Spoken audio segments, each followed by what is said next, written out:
Hey, what's up, Street Gods? It's Eric from the Eric Street Photography blog. So one video I wanted to write or talk with you about is how to become self-employed. Now, in my previous video, I mentioned why you must become self-employed if you want more freedom, happiness, and joy in your life. And now the practical question is, how do I become self-employed? So first and foremost, what does it really mean to be self-employed? I generally think self-employment means that you don't have a boss, you're your own boss. Now, self-employment doesn't mean that you're not working for somebody else technically, because in today's capitalist society, you know, as a photographer, entrepreneur, and however you make money, you still need to earn money from somebody else. So somebody else needs to be purchasing your products, someone else needs to be purchasing your services, and so forth. So obviously, self-employment just means that you dictate how much or how little to work according to whatever hours you kind of want. And obviously, you still need to be employed by other people. So self-employment, kind of a little bit of a misnomer. Anyways, so how do you become self-employed? I mean, the simple answers are just, start doing DoorDash or start driving Uber or Lyft, whatever like that. Because technically you're still having to use you're still dependent on like the Uber, Lyft, or whatever platform, but still you are self-employed in the sense that you could dictate how much or how little to work, which is good. So I think that's actually a pretty good option. Another practical tip, and then, I can't speak really for others because I could only draw upon my own personal experiences. So I'll just try to be as real with you as possible. When I was around 18 years old, going to college, I didn't really know what I wanted to be when I grew up. I actually enrolled at UCLA under biology because I wanted to make my mama proud and become a doctor, because my grandfather was a doctor too, and did 1/4 of biology and I freaking hated it. I'm like, okay, what's the major I'm going to do with the least amount of possible work in mathematics and science and stuff? And I kind of stumbled upon sociology. I'm like, sociology, I like society, I'm gonna do this. And I actually ended up really loving it, and it was the first time in my life I actually ended up going to class because I enjoyed it. And anyways, when I was in college, it was actually my ambition. I seriously started thinking about becoming like a sociology professor. And I talked to Cindy about it, and she's like, do you really want to go to graduate school? I'm like, I have to go to graduate school and get my PhD if I want to teach. And so I was like, I don't know if I want to be in school for another like 6, 7, 8 years. So Cindy actually helped me find this internship doing social media marketing for my first company. And I ended up interning there, ended up after graduating getting a full-time job there. And, along the line, I did photography as my passion. I helped co-found the photography club at UCLA. And it was actually, to be very frank, it was never my ambition not even my ambition, but I didn't even know it was possible to make a living from photography. I was like, kind of real with myself. I'm like, I don't really think I could make money from like selling prints or stuff like that. And, I shot a few gigs here and there, but like certainly not enough money. I'm like, okay, maybe I can make money shooting weddings, or I'm like, but I'm not really into that so much. So I found out that really my passion and my focus was street photography. I'm like, I didn't really think you could make money through street photography. And essentially my strategy was, I did the barbell strategy according to Nassim Taleb, what he says in Anti-Fragile. Essentially when I had my full-time job, and it was good because I had a steady paycheck, and, I finished my work pretty quickly, so I had a lot of free time during work. So then I would build up my social media following on Facebook, Twitter, Flickr, and I just started to blog on the side for fun. And once again, I started my blog on photography, focused on street photography, not because I one day hope to monetize it or make a living or a career from it. It was just more like, I just kind of liked it. It was a fun hobby for me, and I was really passionate about it. And then as my blog started getting more popular, one blog post that I wrote maybe like back in 2010, like 8 years ago, like 100 things I learned about street photography, went viral on the internet. And Lorena Tui, who was an art coordinator in Beirut, Lebanon, invited me to do a street photography workshop in Beirut. And I was like, this is like the most amazing opportunity in my life. And I've never taught a workshop on street photography. I'm like, you could teach a workshop on street photography? I'm like, I don't know if you could do it. But anyways, I cooked up PowerPoint presentation, went out shooting with the students. Shout out to my buddy Thomas Loitard, who helped make the trip possible. I'm indefinitely indebted to him. And yeah, and that kicked off my first workshop. So I didn't even think that I could do a street photography workshop. And to be frank, it wasn't even my idea. It was just shout out to Lorenz and also Mohammed Badr from Badr, B-A-D-R, from Beirut. Anyways, so I was working full time, my 9 to 5, and actually, to be honest, I actually liked my job. You know, I like my coworkers. I like playing ping pong at the office, and it was in Santa Monica on 3rd Street Promenade, so it was pretty sexy. But you know, after a while, I just kind of started to feel like a cog in the machine. This is honestly only about like after 6 months of working there, and I felt like I hit a limit. My official title was online community manager. So I managed the social media channels, kind of like customer support emails and stuff like that. Essentially, I was on the bottom of the totem pole. And I was actually, how old was I? 21. So I was actually probably the youngest person in the company too. But I was insanely ambitious, and I didn't really find much room or opportunity for growth in the company. So I started feeling really frustrated, and I was like trying to plot my escape. And somewhere down the line, I was like, I wonder if I could do this whole like street photography thing full time. And you know, I'd read like Tim Ferriss's 4-Hour Work Week and all these other rando business books, whatever. And I'm like, I wonder if I can make this street photography thing a full-time thing. And then I started to save up money and getting advice from other people. They're like, oh, you're gonna have 3 months of living expenses in your bank account, blah, blah. I was never able to really save up much money, to be honest. But you know, I still kept plugging away on my blog. And essentially one day HR calls me in. Me and my boss, we both got made redundant. And so the company, I guess, wasn't doing so well. So I got fortunately let go. And actually ended up being the best thing that happened to me in my life. It was something totally random, out of my control. And I still remember I was biking home on my 1980s Nishiki road bike with my red tires. And I was like, I feel free. It was like the lightest feeling I had in the world. I instantly called my mom, and I think called Cindy afterwards. And then I actually shouted out to my mom. She said, you know, Eric, no matter what kind of support you need, I'll support you 100%. And to me, that was like a freaking Hail Mary, because, you know, generally you think about like, you know, Asian parents that are just like, oh, you know, be super conservative, be a doctor. And then my mom, from her whole life, has kind of been non-traditional in the sense that she's always indulged me in my personal interests and was always supportive. She never really second-guessed me. So I was very fortunate that I had the ideal set of circumstances. I'm like, all right, you know, fuck it, like this is my chance, this is my opportunity. It was like the Eminem songs, like you get one shot, one opportunity, right? Once in a lifetime. So I'm like, okay, I have the option of either taking the more safe option and trying to get another tech job, or maybe I could use this opportunity to try to do street photography full time. I don't know, fuck it, let's give it a shot. So I was just kind of like sitting in my apartment, and I was just kind of like trying to come up with like practical ways I could just like pay the bills, right? So a lot of people say that you should make a business plan. I think that's kind of like wizard nonsense. I think even the notion of a business plan, I think a more practical idea is like, just try to hypothetically map out your expenses and potential sources of income and think, can I just like pay rent and feed myself at the end of every single month? So I kind of did my expenses, and I was like, okay, like I need to earn like, let's say like $2,000 to $3,000 a month. Like how could I make that money through photography or street photography? And I'm like, okay, you know, maybe I could sell t-shirts. And I kind of was doing the math. I'm like, okay, if I sell a t-shirt that cost me $10 to produce, sell it at $20 a pop, that's a $10 profit on each shirt. I have to sell what? 3,000 divided by 10, right? 300 shirts a month.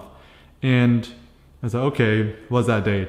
10 shirts a day. I'm like, you know, I don't really think I could sell that many t-shirts a day. And that was, if you look at my earlier YouTube videos in like 2010, I'm wearing all my street photography shirts. And you know, like I ended up maybe selling, I ended up making like $500 a month off of my shirts. Like I maybe sold like 50 of them a month, which is like 1 or 2 a day, which is like obviously not enough to make a living. And then I thought about like other sort of like, how else can I make money? And I'm like, didn't I do that street photography workshop thing in Beirut? And I'm like, if I taught my own street photography workshops, how could I make a living doing this? And I was kind of like, doing some math. I'm like, okay, let's say I charge $300 a person.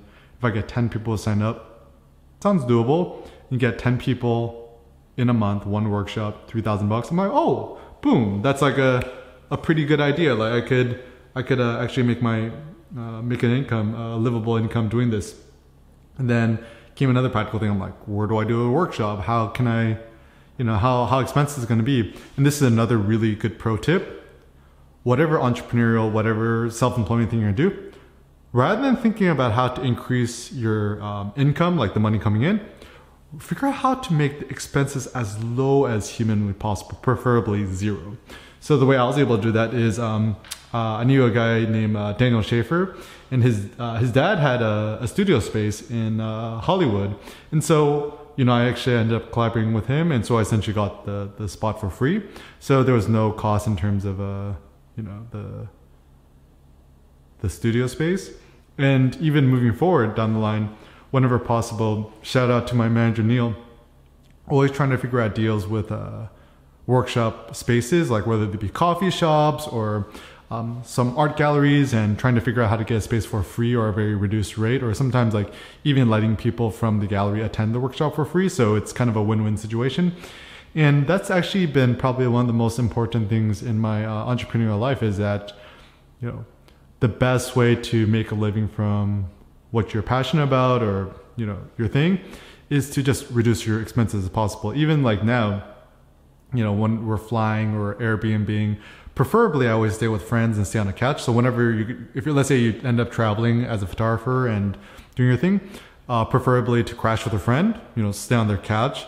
I almost never stay at hotels unless it's really cheap, like in Saigon, it's like $30 a night. And Airbnb, if that's the other option, or just staying with my friends. And obviously when I'm flying, I don't fly business. I always fly the cheapest economy flight possible. So I usually use kayak.com, or Google Flights is actually pretty good now. So using that. And also in terms of my lifestyle, like I just try to feed myself on as little money as possible. So most of my diet, the infamous Eric Kim egg snacks. So even now, I probably eat on average 10 to 12 eggs a day. And I fast during the day. I don't eat breakfast or lunch. I drink a lot of coffee, water. And then at nighttime for dinner, I'll usually eat like a lot of meat. So, whether that be pork or cheap cuts of beef. And me and Cindy's fun little strategy right now is like, okay, if you're going to buy meat, preferably it's less than $1 a pound, and you could actually go to Food for Less. You could buy a fucking pork shank for like 79 cents a pound. So we get like a 20-pound pork butt, essentially. And it only costs like $12. It's kind of amazing. And it feeds me at least like 3 or 4 meals. So keeping that super cheap. Our expenses, like right now we're staying with her family's house. We're just paying Cindy's mom $500 a month in rent. So rent's super cheap. We don't have any car payments. I don't have any loans. I don't have, Cindy and I have no debt. So yeah, so essentially by reducing your expenses to the bare minimum is the easiest way to become self-employed. Now, once again, to go back to the subject at hand, like how do you be self-employed? And so essentially, I'm only giving you advice I wish I could give myself. So the first thing is like, how do I get money, right? Like how do I accept payments? Probably the easiest way is to use PayPal, like paypal.com.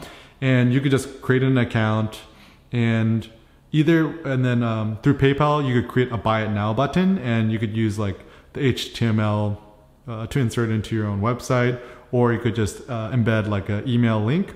So I still use PayPal to process like my workshops. And this is also a practical tip, is if let's say you're going to do a workshop, I generally recommend doing it all through PayPal, offering a discount for an early bird rate, generally a month in advance. And not only that, but with PayPal, making sure that people pay the full amount for the workshop before they attend the workshop. Because I heard it always seemed to make more sense. Like, okay, pay the full amount to secure your spot. But I think there's some people, they do like what, like a 50% deposit or like a 10% deposit. I'm like, no, that's not a good idea. So ask for the full payment in advance, and then this way you have the payment secured, and then people can't just drop out last minute. And so I ended up teaching. So from like let's see, when did I get made redundant? 2011. Oh yeah, so 2011 to 2018. So the last 7 years. Yeah, essentially I made my living traveling the world, teaching street photography workshops, and workshops make probably 80 to 90% of my income. And more recently, I've been building up Haptic Industries with Cindy, hapticindustries.com, and we're making more leather products like straps, bags, cases, and so forth, and also printing more books. And I still really love street photography, and it's something I intend to do my whole life. But I feel like, maybe maybe I'm getting a little bit complacent, or I'm just kind of repeating the same thing. And towards more recently, I just kind of felt like, I wonder what's like the next frontier, or what's the next new thing I could do. And so perhaps like this year, next year, I'm gonna start doing more workshops on photography entrepreneurship, branding, marketing, self-employment, whatever, because it's something I really believe in. And to become self-employed, once again, you have to find people who are willing to give you money. Generally, from other people I've heard, is like the idea, like, you want people to spread the word of mouth. Honestly, I think, and once again, like, I'm not gonna talk about other people because I can only speak about my personal experiences. I think the best way to become self-employed, at least on the internet, as like a photography internet entrepreneur, is your photography blog is probably your #1 best marketing platform. And generally the easiest way to get discovered is, when you're starting off, hyper specialize in a very small niche and become #1 on Google for whatever that may be. So for me, I ended up becoming #1 on Google for street photography. And how did I do that? Very simple. I think it took me almost like 5 years, but I think I must have wrote at least 2,000, 3,000 articles on street photography, focus on street photography, and then whatever the article is, put street photography in the title. It's very simple. So like, if you're really into like, I don't know, like film photography, you want to become the #1 place on the internet for film photography. Right now, #1 place on the internet for film photography is probably my buddy Bellamy Hunt, JapanCameraHunter.com. So let's say someone else is already #1. Maybe it's better you take that niche and you go even more niche. So your focus could be like, you want to become #1 on the internet only for instant film photography, or Polaroid film photography, or black and white film photography, or whatever it may be. Even if you're passionate in street photography, don't just do street photography because I'm #1. Maybe your focus could be like street portrait street photography, or like film street photography, or some other people, they use like camera brands like Leica street photography or Fujifilm street photography. So essentially, whatever niche, right, you want to become more niche, because when you're starting off, you want to be successful, or at least make a living from your passion. Better to be a big fish in a small pond than to be a small fish in a big pond. And essentially the strategy is, make the pond smaller and smaller and smaller. So make that niche smaller and smaller and smallest possible in order for you to become #1 in that small niche. And this way it's easier for you to get discovered on Google. Now, when you're doing blog posts, the simple thing is just put the keywords in the title. So whatever you want to focus on, whether it be street photography, ballerina photography, film photography, wedding photography, whatever it may be as specific as you can, and start to create information and sources of knowledge which pertain to that. So even let's say you wanted, I think this is actually a pretty good idea. Let's say you wanted to be a wedding photographer in your own hometown of, let's say, Little Saigon. You could do articles on Little Saigon film wedding photography and put that in the title somehow. And essentially, I think when you're building up your platform, your own blog, or your own name, I think as a general tip, it'll take you at least 2 years before you could build some sort of notoriety for people to start knowing who you are. And so I would actually recommend, as you're building up your platform, as you're building up your website, your blog, your internet presence, it's good to have a side job which pays the bills. So whether that be Uber, DoorDash, or even your 9-to-5 job. And this is the tip I would give to you. So let's say you're watching this video, you already have a 9-to-5 job, I don't know, working at a tech company, plumbing toilets, whatever it may be, right? My practical tip, and then this is more aimed towards us, like, you know, tech people, right? So let's say you work for Amazon, Facebook, Google, or a smaller startup, whatever, right? This is the tip and advice I would give you. Sounds so bad. Do the minimum amount of work possible not to get laid off. Okay? So just test the boundaries. See how late you could show up at work and how early you could leave. And of course, you're going to harbor resentment within your coworkers. Like, oh, fucking Eric always shows up so late and leaves early. And this is actually what I started to do, is that, like, you know, I think most people came into the office around like 10. I would usually come around like 10:30, 10:45-ish, which means that I could wake up in the morning. I could do more blogging, or I could build up my business on the side. During lunch, you know, you're supposed to only have like a 30-minute break. Fuck it, I just took the hour, right? And most people stay in the office till like maybe like 7:30. Like it was 6:30, boom, I'm out, right? And essentially what's going to happen, so this is my practical strategy. So what's going to happen is this: like, you're not going to get a raise, you're not going to get a promotion.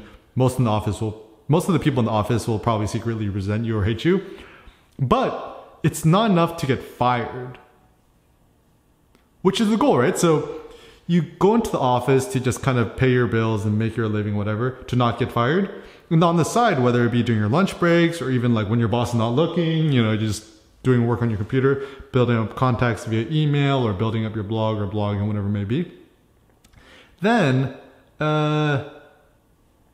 you could start saving up money in the bank. And this is another tip I would have too, is that, I mean, anyone, I generally believe this, anyone could become self-employed. The question is just, how bad do you want it? So preferably, let's say you currently have your 9-to-5 tech job or your office job, whatever it may be, and your goal is to become self-employed. Fucking make it a goal to save at least 90% of your income. Even right now, like me and Cindy, we save at least 90% of our income, even though I could be out, you know, driving Lambos. No, I can't drive a Lambo. I think, I mean, technically, if I, you know, took a massive chunk out of my savings, I could buy a used Lambo, but that's not a good idea. It's probably better for me to just download a racing game on my iPad or something like that. But essentially now, my personal goal, it's kind of more a fun thing, is that I'm trying to, with Cindy, is save $500,000 in the savings account. And what's the easiest way to do that? Like, live this ascetic lifestyle where I make it a fun game that I'm not gonna buy shit or I'm not gonna spend money. And it's been working pretty well so far. Anyways, I'm getting off topic. So keep your 9-to-5 job, tech job, whatever it may be. Do the minimum amount of work possible not to get fired, and hustle as much as you can on the side. And reduce your expenses to the bare minimum. This is actually advice I could have given myself too. When I worked at a 9-to-5 job, I wasted so much money eating lunch. Like going out lunch with my coworkers, like fucking like $12-15 every single day with lunch. And then you do the maths, right? That's like, let's say it's I'm not good at maths, right? That's like $400 to $500 a month just on lunch. I'm like, no, put that in the bank. So either you could just cook some food at home, bring it into the office, or if you're super hardcore like me, just don't eat breakfast or lunch and fast until dinner time and go home and eat eggs or like a bunch of cheap ground beef or pork, whatever it may be. One luxury I will never give up though is drinking coffee at coffee shops. So I'm like, fuck it, just people say, oh, you know, every day you don't drink a cappuccino, you can save like $1 billion at the bank at the end of 20 years. I'm like, no, fuck that, you know, have your coffee, right? So coffee is our productivity drug of choice. So I think that's a very practical thing. And who knows, you could build up your blog, build up your website, build up your internet personality, start a YouTube channel, start churning out YouTube videos, which are kind of fun, entertaining, informative. And if you did that consistently for 2 years, I'm just like, how can you not, become self-employed? So once again, these are just some of my practical tips and ideas and knowledge based on my personal experiences. What works for me isn't going to work for you. But my encouragement is take the ideas, kind of remix them however you like. And hopefully just my experiences could just maybe motivate or inspire you to know that certainly it's difficult, it's hard, requires a lot of hustle, it requires a little bit of luck, but it's certainly possible. Like, I'm not that much smarter. I'm actually probably stupider than most average people, but I think my only, my redeeming points is I'm less afraid than other people. I'm more courageous. I'm less risk averse, and also I'm more opinionated.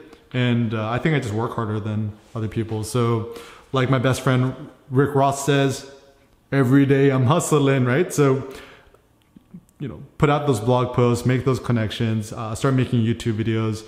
If you don't own your own website yet, I recommend using bluehost.com. You know, the color blue and host, like web host. Bluehost.com, install wordpress.org, and preferably buy a domain with your first and last name, whether it's erickim.com, ericimphotography.com, whatever it may be. Start blogging, start putting yourself out there, and reduce your expenses to a bare minimum. Have fun with it. Know that if you want to become self-employed as quickly as possible, an aesthetic lifestyle is the best lifestyle. And don't make it like you're punishing yourself, but kind of make it fun, make it sexy. And yeah, I'm gonna start doing more videos on like some more practical tips and stuff like that. And once again, this is all just my experience and this is all just my opinion. I cannot speak from other people's opinions and experiences because I don't know how they did it, but I'll just try to keep it 100 with you, try to keep it real with you, not to fake or front. Yeah, but yeah, your life is short. Don't sell your soul to the man. Work for yourself, be self-owned, and then I think you could start to really flourish in life. Thanks a lot for watching, guys. Peace out.